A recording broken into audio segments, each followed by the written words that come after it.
যে ব্রাজিল একসময় বিশ্ব ফুটবলের মানচিত্রে রাজত্ব করত, যে দলের নাম শুনলেই প্রতিপক্ষের ড্রেসিং রুমে ভয়ের স্রোত বয়ে যেত, সেই ব্রাজিল নিয়েই যদি আজ একজন ১৯৯৪ বিশ্বকাপ জয়ী কিংবদন্তি বলেন এই দলে ভবিষ্যতের কোনো কিংবদন্তি নেই, তাহলে ব্যাপারটা কি হালকাভাবে নেওয়া যায়? রোমারিও নামটাই যথেষ্ট।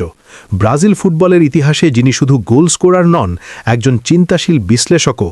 গতকাল ব্রাজিলের বর্তমান স্কোয়াড নিয়ে তার মন্তব্য ফুটবল প্রেমীদের মধ্যে এক প্রকার ঝড় তুলে দিয়েছে। তিনি সরাসরি বলেছেন, এই দলে এমন কোনো ফুটবলার নেই যে কেরিয়ার শেষে ব্রাজিলের কিংবদন্তির তকমা গায়ে লাগাতে পারবে। আজকের এই ভিডিওতে আমরা আবেগ নয়, যুক্তি দিয়ে বোঝার চেষ্টা করব রোমারিও কি সত্যিই ভুল বলেছেন, নাকি কঠিন হলেও বাস্তবটাই তুলে ধরেছেন। পুরো ভিডিওটা দেখুন, কারণ শেষ পর্যন্ত এসে হয়তো আপনিও নিজের মত বদলাতে পারেন। রোমারিওর কথা হাওয়ায় উড়িয়ে দেওয়ার সুযোগ নেই, কারণ তিনি ব্রাজিলের একজন আইকন। তার ফুটবল আইকিউ আমাদের অনেকের চিন্তার সীমার বাইরেই। কিংবদন্তি হওয়া কি শুধুই প্রতিভার ব্যাপার? না, এর পেছনে আছে ইতিহাস, সাফল্য আর অবিস্মরণীয় মুহূর্ত। ব্রাজিল, আর্জেন্টিনা, স্পেন, ফ্রান্স সব বড় দলের কিংবদন্তিদের দিকে তাকালেই বিষয়টা পরিষ্কার হয়। পেলে, গারিনচা, রোনাল্ডো নাজারিও এরা শুধু ভালো খেলেনি, বিশ্বকাপ জিতে ইতিহাস লিখেছে। আর্জেন্টিনায় ম্যারাডোনা, মেসি, স্পেনে ইনিয়েস্তা, পুয়ল সবার নামের পাশে বড় সাফল্যের গল্প আছে। আবার এমন কিংবদন্তিও আছেন যারা বিশ্বকাপ জিততে পারেননি, কিন্তু দেশের হয়ে এমন পারফরম্যান্স দিয়েছেন যা ফুটবল ইতিহাসে চিরস্থায়ী হয়ে গেছে। ক্রিস্টিয়ানো রোনাল্ডো, বাতিস্তুতা তার বড় উদাহরণ। অর্থাৎ কিংবদন্তি হওয়ার দুইটা রাস্তা: এক, বড় ট্রফি জেতা; দুই, ট্রফি না জিতেও ইতিহাস বদলে দেওয়া পারফরম্যান্স দেওয়া। এখন এই কাঠগড়ায় দাঁড় করান বর্তমান ব্রাজিল দলকে। বাস্তবতা হলো, এই স্কোয়াডের কেউ এখনও বিশ্বকাপ জিততে পারেনি। নেইমার থেকে শুরু করে অ্যালিসন, মার্কিনিওস, কারও ট্রফি ক্যাবিনেটে বিশ্বকাপ নেই।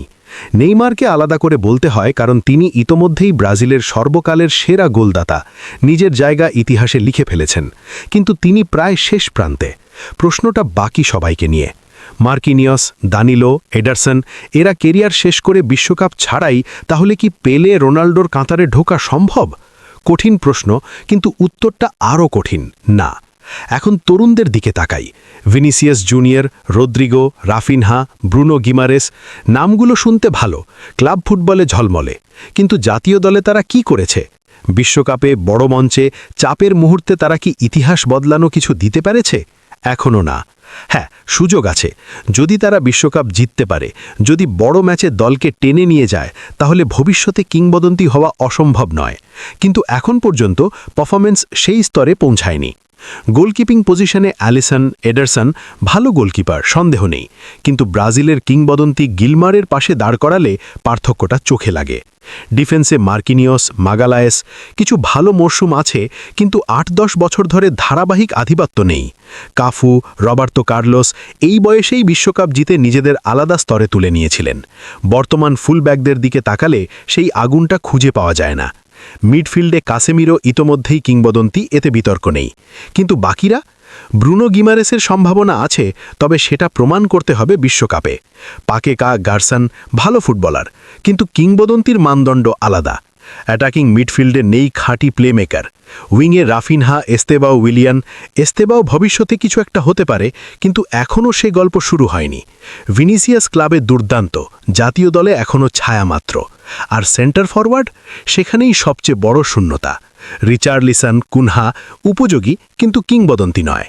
সব মিলিয়ে দেখলে রোমারিওর কথাকে একেবারে উড়িয়ে দেওয়ার সুযোগ নেই। তিনি হয়তো শতভাগ নিশ্চিত হয়ে বলেননি, কিন্তু বাস্তবতার প্রায় ৮০-৯০% তার কথার পক্ষেই যায়। বাকি ১০% নির্ভর করছে ভবিষ্যতের ওপর। বিশ্বকাপ, বড় ম্যাচ, ইতিহাস গড়া মুহূর্ত। যদি সেটাও না আসে, তাহলে রোমারিওর মন্তব্যই হয়ে যাবে নির্মম সত্য। এখন প্রশ্নটা আপনার কাছে। আপনি কি মনে করেন এই ব্রাজিল দল